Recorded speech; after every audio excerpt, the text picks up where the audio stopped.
সবাইকে জানাচ্ছি সালাম, আসসালামু আলাইকুম। তো যাত্রাপুরের চরে আমরা আমাদের যে মিশন আমরা শুরু করেছি, দেখতে পাচ্ছেন আজকে হচ্ছে শনিবার। মূলত যাত্রাপুরের হাট বসে শনিবার এবং মঙ্গলবার। তো আজকে এখন সময় হচ্ছে দুপুর 11টা। তো হাট মূলত দুপুর টাইমে বসে। তো দেখতে পাচ্ছেন অসংখ্য লোক, তারা কিন্তু এই যে বিভিন্ন চর থেকে তারা কিন্তু হাটে যাচ্ছে।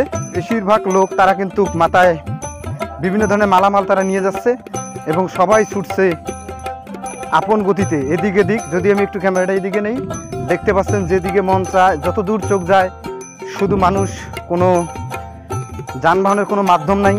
বালুবাড়ির মাছ দিয়ে তারা কিন্তু ছুটে চলেছে আপন মনে, যে যার মতন।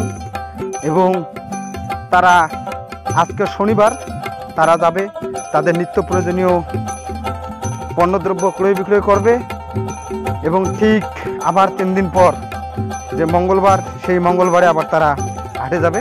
আসলে তাদের জীবন আমাদের যে শহরে জীবন, সেই জীবন থেকে কিন্তু একদম আলাদা। দেখতে পাচ্ছেন এই যে ঘোড়ার গাড়িতে করে তারা পণ্যদ্রব্য ক্রয় বিক্রয় করতেছে। এই যে একটা ঘোড়ার গাড়ি।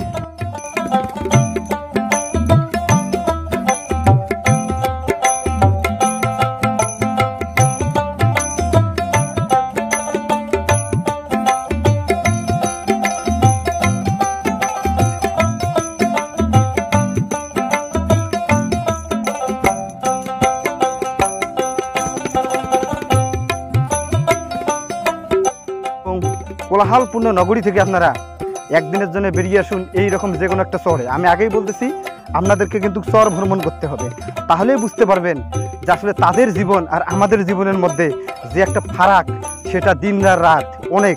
তাদের প্রত্যেকটা পদে পদে কিন্তু তারা সংগ্রামের শিকার।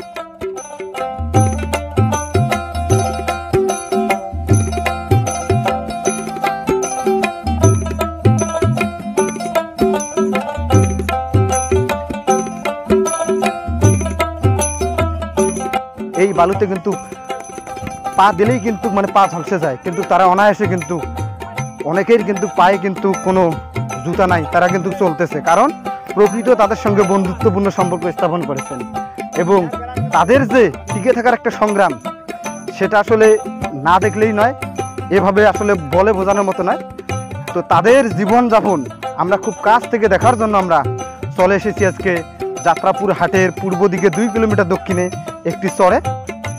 এবং দেখতে পাচ্ছেন দিক বিদিক ছোটাছুটি করতেছে ঘোড়ার গাড়ি। এই ঘোড়ার গাড়ির কথা বারবার আসে, কারণ হচ্ছে এখানে কোনো ট্রাক নাই, কোনো বাস নাই, কোনো মোটর গাড়ি নাই। এখানে কিন্তু সব কিন্তু ঘোড়ার গাড়ি এবং গরুর গাড়ি।